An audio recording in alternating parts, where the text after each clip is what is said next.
2025 was a bleak, colorless year. Prices soared beyond reach while paychecks shrank, leaving empty fridges and heavier hearts. Every headline felt like another blow. Politics, now a constant poison, seeping into friendships and turning neighbors into strangers. Shooters and sirens replaced laughter. Even the simple act of shopping became a grim ordeal behind locked glass. The world has turned to grayscale. Our childhoods are distant echoes, the innocence of believing in Santa long gone, replaced by the harsh reality that even logging into your favorite game is a luxury. For Gen Z, we grew up just in time to inherit a broken world, becoming adults in the ruins, burdened with grief we never asked for. In a world this heavy, it's no wonder why so many of us turn to video games. Not just for entertainment, but as a lifeline. A way to slip into brighter worlds when ours feels too dark. Sadly, that bleak year seeped its way into gaming, making 2025 a pretty complicated year for gamers. Back in 2020, the PlayStation 5 and Xbox Series X launched at $500, with controllers and games priced at $70. I was just 15 at the time, jobless and bitless. The only way I was ever gonna get one of these consoles was by asking for one on a holiday. Luckily, I was fortunate enough to receive a PS5 for Christmas in 2020 and an Xbox Series X for my birthday in 2022. Even then, those were the only things that I got. $500 was not a small amount of cash back then. In 2025 though, it's a different story. Prices have risen roughly 25% since then, so $500 of buying power in 2020 is now $625 in 2025. After President Trump returned to office in 2025, he introduced a series of tariffs on various countries, and because video game systems are produced outside of the United States, the multi-billion-dollar corporations decided not to absorb the tariffs, but to raise the prices of their video game systems. Because the poor CEOs just need to buy their 5th yacht.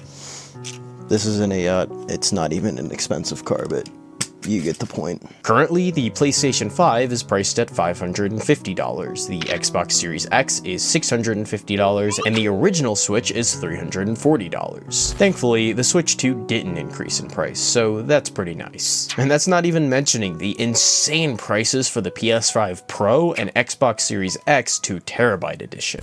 Genuinely, who's the target audience for this stuff? The power of these systems is not a far leap from what justifies a $200 increase, so only die-hard fans will buy them. Even then, I'm a collector and I haven't even done so because I can't justify spending that kind of money on something like that. The only reason I've even pondered the thought is to make Minecraft run slightly better. But I'm not spending almost $800 to make that happen. And yet, even with all of these frustrations, many of us looked to the Nintendo Switch 2 as a possible bright spot, a chance for something new and exciting to lift our spirits. But that didn't happen for everybody. The system was revealed on January 16th, 2025, a day etched into my memory. At 10 a.m., sitting in the back seat of the car, I was on my way to my first funeral. Then, without warning, Nintendo uploaded the teaser for the system. It was a glimmer of light when I was in an otherwise very dark place. And in total stark contrast to when the Switch 1 was revealed on October 20th, 2016. Another day that I'll never forget. I was in 6th grade, class was changing, and I was shoving books into my locker as my heart pounded, desperate to watch the teaser. I sat down in the corner of my room, propped up my phone with my binder, and for those few minutes, nothing else mattered. I was buzzing with excitement, unable to sit still for the rest of class. While that reveal trailer excited some and left others indifferent, the real controversy began after the Nintendo Switch 2 Direct on April 2nd, 2025. The Direct itself was pretty good. Games were shown off, the system was looked at in depth, and everything looked perfect. But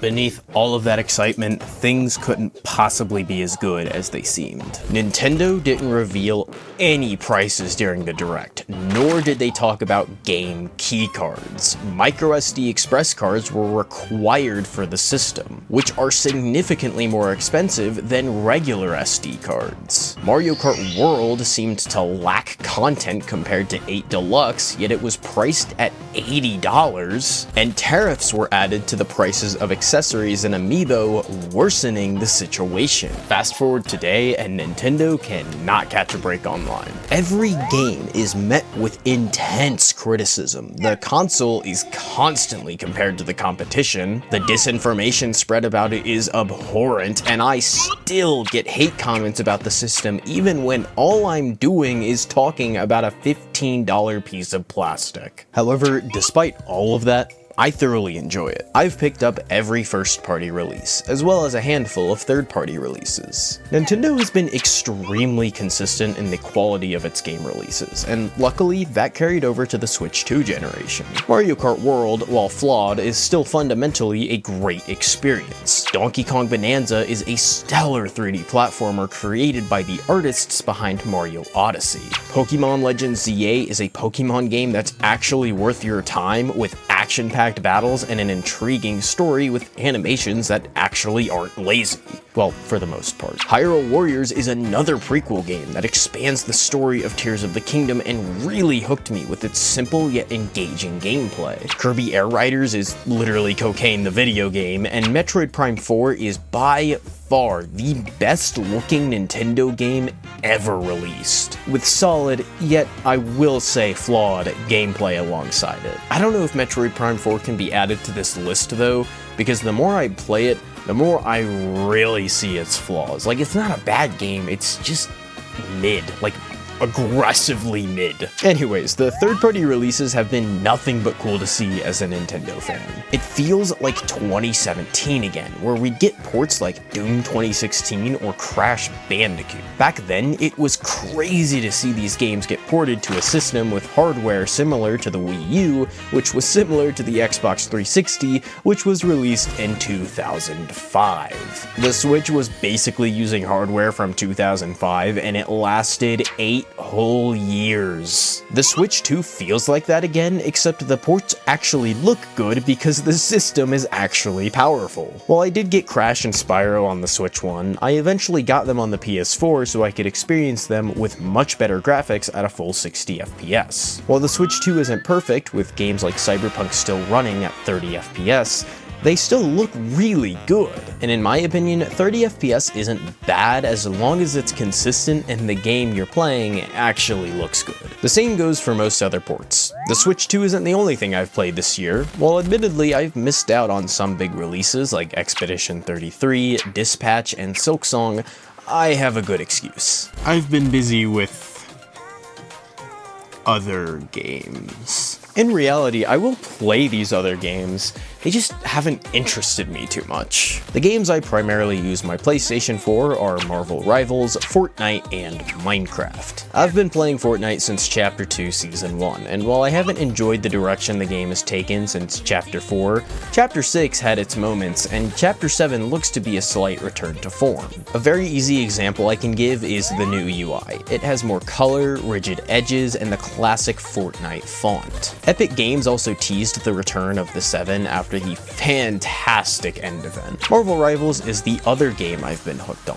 While I haven't played much recently, I played every chance I could get most of the year. It's an excellent game. I do wish it weren't free to play since these games try and squeeze every last dollar out of their player bases, but Rivals is probably the most generous free to play game I can think of. They have multiple events throughout the year, giving away free skins and other goodies, their prices match the rest of the industry, and there is virtually no FOMO. Battle passes have even come back, and once you buy it, it's yours forever, even if you don't complete it. The game is truly a marvel. The gameplay loop is almost addictive, and the art style is unlike anything I've ever seen on a game. Character designs are carefully crafted and beautiful, the maps are also fantastic, and while the matchmaking is complete ass, As a Splatoon fan, I'm used to it. Lastly, Minecraft is something I've been slowly coming back to. I like to create long-lasting worlds, with my last one going for over 5 years. I created this one last year, and I've been playing it off and on ever since. I will say, a big reason I came back after not playing for so long is the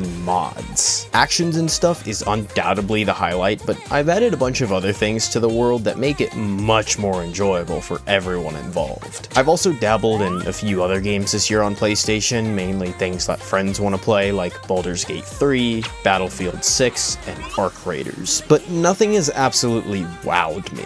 They're games that I enjoy and play every once in a while, or I just move on. Funnily enough, I haven't bought a single new Xbox game. I have bought a few older titles, but nothing brand new, which really speaks to the current state of Xbox. During Black Friday week, it was reported that Xbox wasn't even the 3rd best-selling system. That trophy was given to the Next Playground, a system I and many others had never heard of. It really speaks to the current state of Xbox and invokes the same sense of dread I discussed earlier. The company has shifted its strategy from creating high-quality games exclusive to its highly competitive system to creating multi-platform games, and has done nothing with its current-gen system, which hasn't even sold 30 million units. The company is more focused on profits.